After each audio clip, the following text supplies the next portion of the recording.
proper deadlift is going to use what's called the hip hinge. All right, the hip hinge is going to be a posterior or a backwards weight shift in order to engage the glutes and the hamstrings, the posterior chain. Okay, and so the first thing that we need to do is be able to shift our weight back.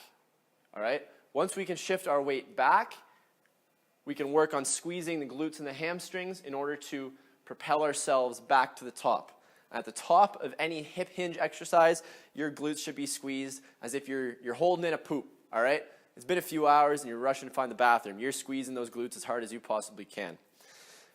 Our hips are forward and our core is tight, all right? What this is going to do is allow us to rotate our pelvis sort of posteriorly. You see what happens there?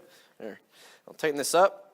And so this is an anterior pelvic tilt. If I was to squeeze my core and my glutes at the same time, I rotate my hips, okay? You see that? So now they're a bit more lined up with the rest of my body. They're not, sticking, my butt's not sticking out, my hips aren't pointing forward. They're lined up, everything is nice and stable, okay? This is a load supporting structure. This will work. As soon as we lose that, we're not going to be able to connect our legs to our upper body as much. We're going to lose force distribution along the kinetic chain, all right? Basically, to break it all down is we're going to be in a much more injurious, we're going to increase our potential for injury, okay?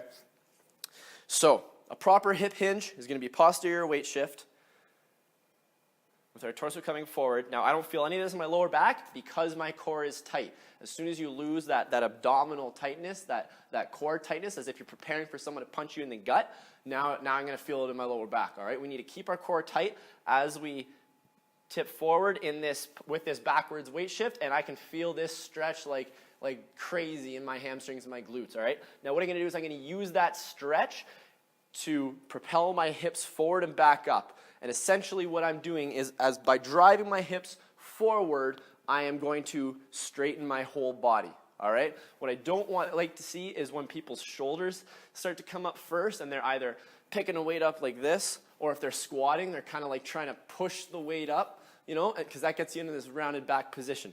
What we need to do is use those hips. This is the powerhouse of our body, all right? Most of our our power and force is going to come from our hips. So we need to use our hips in order to propel we need to use our posterior chain, to propel our hips forward, and that's what's going to be what moves the weight, okay? Now, as much as I hate traditional deadlifts, straight bar deadlifts that you see everyone do in the gym, I will still do them because there is a time and place for everything. They just need to be done immaculately. But I'm going to give you a couple alternatives, all right? We have what's called the Trap Bar Deadlift. Now, the Trap Bar Deadlift is great for making sure that we don't get any problems with our lower back, all right? It keeps us at a bit of a taller position and allows us to shift our weight back without having to, bend towards the ground and compromise that nice, strong, stable position. So I'm going to use these high handles here, and you're going to notice that I barely have to come down at all, all right? If I was to do a regular straight bar deadlift, this is about the height it would be, I have to come all the way down super, super low, and even after years of training it, I still lack the mobility to do it immaculately. And unless you're doing it perfectly, there's always a chance for injury, all right? So I'm a big fan of the Trap Bar Deadlift. We can work range of motion with many other exercises. We don't always necessarily have to be doing it with 300 pounds on a metal bar, all right? That's just not a recipe for success. Sure, you'll see some guys deadlifting like 1,000 pounds. Their bodies have been trained to do it. They're built for it. Maybe they have really mobile hips, or they just have super strong lower back and glutes and hamstrings. Myself, I don't. So I like to resort to the Trap Bar Deadlift for a lot of my deadlift needs. I'm going to come down in this posterior shift, and I'm going to propel my hips forward and pick that weight straight up off the ground, okay? This is a much safer position because I'm really able to keep my core tight and use my hips. My glutes aren't going to be as stretched out as if I was on the ground, and so you can contract them a lot harder, much safer. Oh, I don't have a trap bar, you say.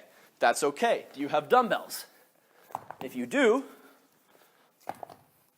we can just do a dumbbell trap bar deadlift, all right? Now, this is a lot harder because you can't actually let go of the weight. So a lot of times, your forearms are going to give out before your legs do, all right? That's sort of going to be a limiting factor here is grip strength. However, you get the added bonus of developing your grip strength.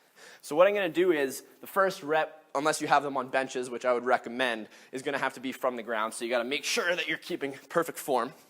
But now I'm basically just going to do the exact same thing I was doing with that trap bar, just with dumbbells. I'm going to shift my weight posteriorly, backwards. I'm going to engage the glutes and the hamstrings. I'm going to keep my core tight the entire time. I'm going to finish my rep with my butt cheeks tight. Notice my hips are sort of pushed forward. I'm not leaning back like this. You're going to hurt your lower back that way too. But my hips are pushed forward. I could stand here all day until my grip gives out. All right? Oh, I don't have heavy enough dumbbells. Well, first of all, you can always go lighter and just really work on that contraction of the posterior chain properly. However, do you have one 20-pound dumbbell? If not, you can always use a bucket or, I don't know, whatever you have lying around your house that's, 20, 30, 40 pounds, however much you want to do. We can do what's called a king deadlift. Now, this is going to test our balance a little bit. However, it's going to work pretty much the exact same muscle activation patterns, okay? What we're going to do is we're going to bend our off knee, and we're going to touch our knee to the floor. This is a fairly advanced movement, but with practice, you can probably get the hang of it, all right? Do it without weight first. We're going to touch our knee behind the heel of this plant leg. Now, not like directly behind the heel. We just want to make sure that it's about this level or back. We can't be touching our knee beside our foot.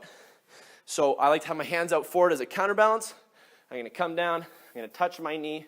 I'm going to stand back up. On the way up, again, recruiting posterior chain, squeezing those glutes, shifting those hips forward, and finishing with a nice open hip joint. I'm going to touch. I'm going to stand up. Oh, my balance is off today. There we go. Okay? Once we do that and we master it, well, now we can progress to doing the same exercise with weight. Again, I like to hold it out in front. Just helps the counterbalance. I can shift my weight back and really engage the right muscles that I'm trying to do. I'm going to switch to my other leg now. So again, I pick up this foot. I come down, touch the knee, and stand back up, engaging the hamstrings and the glutes the entire time.